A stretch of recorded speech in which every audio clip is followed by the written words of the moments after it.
Bonjour, voici le croquis des géographies intitulé L'omniprésence des risques naturels au Japon. C'est un croquis qui s'inscrit exactement dans la série des exercices proposés géographie assistée par ordinateur. Voilà, on commence bien sûr par cliquer sur la petite main. Et après les présentations d'usage, la problématique, etc., que vous verrez défiler, on arrive enfin à l'écran dit de correction. Cet écran de correction n'est en fait à utiliser qu'après avoir fait votre exercice, un exercice que vous pouvez télécharger sur Internet au format PDF. L'exercice au format PDF, le voici. Vous avez ici la question, qu'on va retrouver bien sûr sur la correction. Vous avez ici un petit schéma du Japon, puisqu'il s'agit du Japon, sur lequel vous allez transcrire vos réponses graphiques, mais surtout vous avez là toute une aide. Cette aide va vous permettre de comprendre la question et surtout d'y répondre. Alors ici par exemple pour cette première question, risque naturel qui touche au Japon une très importante population, comment allez-vous dessiner, représenter graphiquement les fortes densités? Vous ne pouvez pas inventer les densités. Eh bien, vous allez les produire vous-même à partir d'un cartoflage qui est aussi disponible sur le site, gratuitement toujours.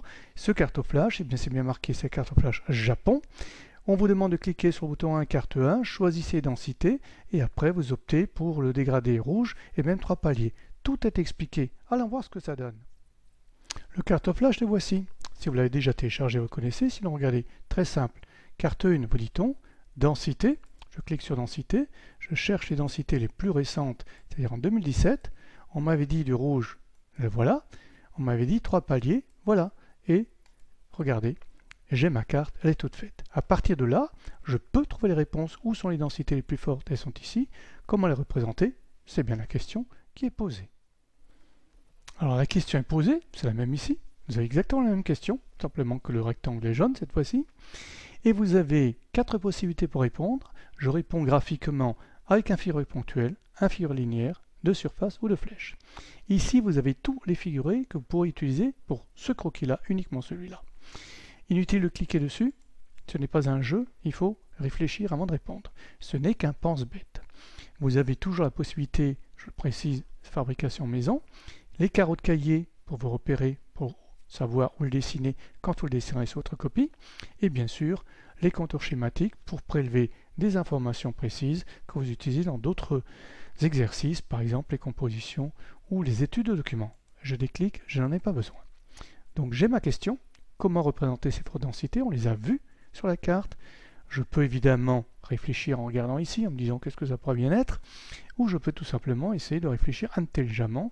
Est-ce que c'est du ponctuel, du linéaire, de la surface ou des flèches?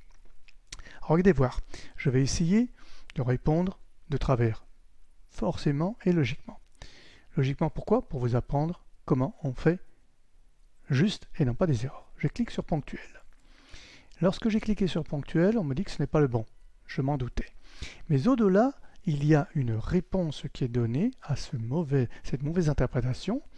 Pourquoi ce n'est pas bien? Et il y a marqué, par exemple, que bien que certains manuels représentent les populations par des points valant environ 500 000 habitants, pourquoi moi ici je ne le représente pas? Parce que d'abord avec un crayon et du papier, c'est assez difficile à réaliser, des petits points. Et si je regarde bien sur ces manuels-là, quand il y a une très forte densité, les points sont tellement serrés que finalement ça ressemble à un figuré de surface. Et là, c'est le bon choix. Donc la réponse est donnée. Pourquoi le figuré de surface? Mais surtout aussi, comment je vais mettre en valeur ce rouge?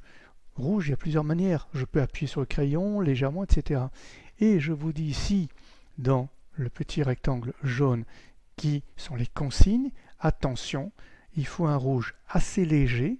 Pourquoi? Parce que, certes, la population, les densités sont importantes, parce que s'il y a des risques sans aucune population, c'est beaucoup moins grave. Mais donc la population en densité, c'est très important. En revanche, les risques seront représentés par-dessus, c'est logique, par-dessus ces couleurs. Il faudra donc que le rouge que vous dessinez maintenant ne soit pas trop prenant. Et vous voyez bien, donc j'ai une explication précise ici pour comment dessiner. La légende se construit et vous avez un bouton cliquer pour continuer. Je vais donc continuer. La suite, évidemment, n'est pas très compliquée, puisqu'on a parlé densité, puisqu'à l'effort, il y aura les moyennes et les faibles. Donc ici, je vous demande les moyennes, on ne va pas discuter longtemps, c'est surface, c'est logique, mais toujours pourquoi un orange est très léger. Et vous voyez là apparaître une hiérarchie. Rouge est beaucoup plus prononcée que l'orange. J'ai trouvé, je clique la suite. Faible, figure de surface, c'est logique aussi, regardez bien.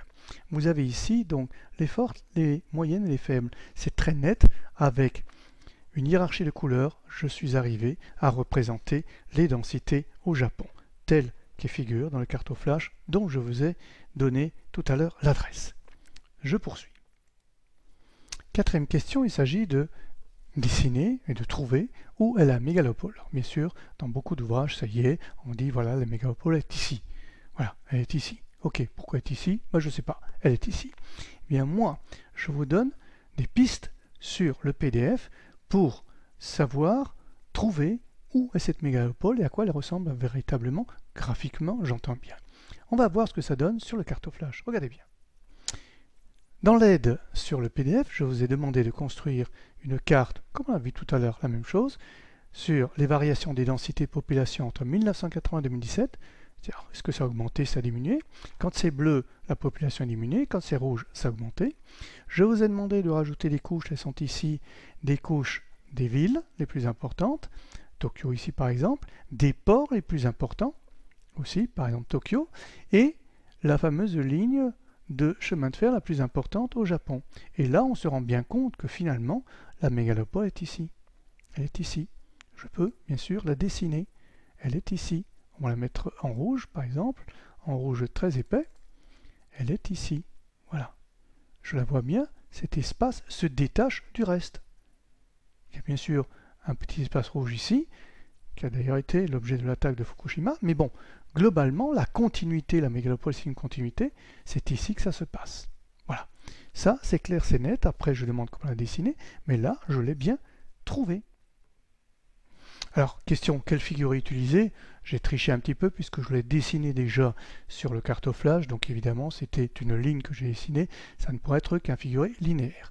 Voilà, oui, mais un figuré linéaire avec un pointillé dans une certaine couleur, la couleur mauve. Pourquoi mauve? C'est expliqué ici parce que le mauve représente sur tous mes croquis les villes. Le pointillé, pourquoi? C'est pour montrer que finalement, cette mégalopole, c'est un espace continu avec l'autre espace, c'est-à-dire il n'y a pas rupture, c'est pas un abysse, c'est pas un trou, c'est quelque chose qui continue avec l'espace, mais juste pour montrer que là, il y a encore davantage de population.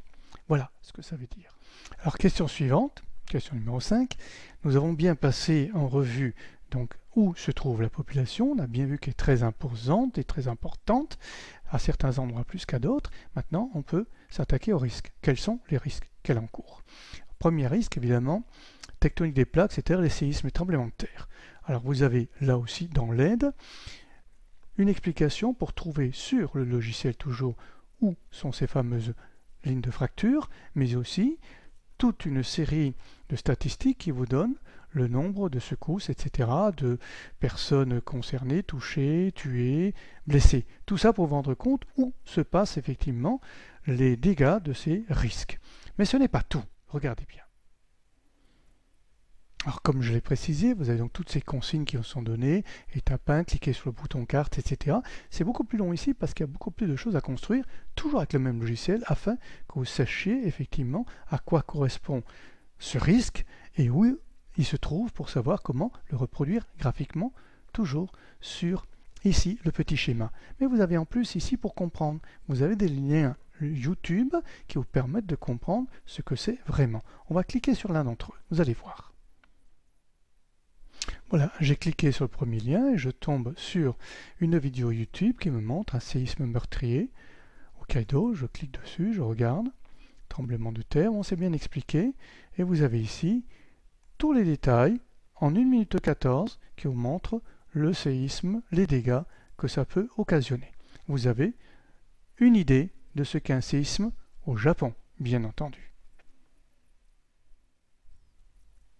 Bien, donc après avoir visionné la vidéo pour voir effectivement ce que c'est, pour en avoir une idée précise, après avoir construit les différentes cartes que je vous demande de construire dans l'aide qui suit la question sur le PDF, vous verrez que c'est un figuré linéaire qu'il faut, et voilà, vous avez ici les différentes lignes de fracture qui apparaissent. Vous pouvez bien sûr continuer. Et ainsi de suite jusqu'à la fin du croquis que nous allons voir à quoi il ressemble. Voilà, j'ai bien avancé à votre place pour ce croquis. Vous voyez, il est déjà très bien construit. La légende ici s'est allongée. Les questions ont défilé. Reste la dernière question qui concerne la neige qui, au Japon, fait beaucoup de dégâts, même si souvent elle fait aussi le plaisir des populations.